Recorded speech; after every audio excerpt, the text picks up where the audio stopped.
একটা নতুন ব্লগ নিয়ে আসলাম আপনাদের কাছে।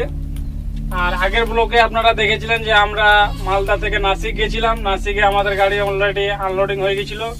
আনলোডিং করার পরে আবার নতুন সন্ধানে মালের যাওয়ার পথে আমরা এখন লোডিং পয়েন্টে যাচ্ছি। আমাদের মাল হয়ে গেছে, এখন লোডিং পয়েন্টে যাচ্ছি আমরা। আর ওখানে লোড করবো পেঁয়াজ।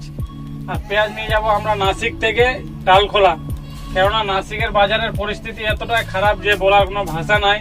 যা কোনো মতন করে এক গাড়ি মাল আমি এদিক ওদিক থেকে বার করে আমি লোড করতে যাচ্ছি। আর লোডিং পয়েন্টে আমরা এখন যাব, লোডিং করব। লোডিং করে তারপরে এখান থেকে রওনা দেবো নাসিক থেকে। লোডিং করতে করতে রাত 10টা বেজে গেছিল, তো সেই জন্য মানে ভিডিও বানাতে পারিনি। আর ভিডিও বানালে তো না, ভিডিওটাকে এডিটিং করতে হবে, তারপরে আপলোড করতে হবে, অনেক কাজ থাকে।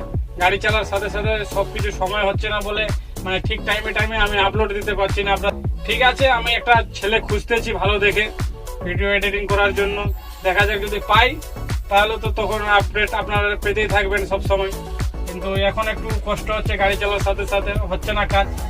তাহলে চলুন কোথায় গিয়ে দাঁড়াচ্ছি, কি করছি না করছি সবকিছু বলবো। আর সারা রাত আসার পরে এখন ফাইনালি আমরা দাঁড়ালাম নাগপুর টুলটে এসে দাঁড়ালাম।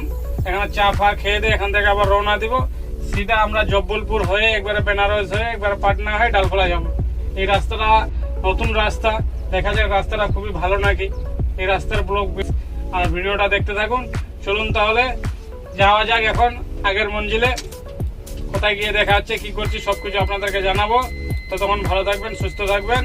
Tata, bye bye.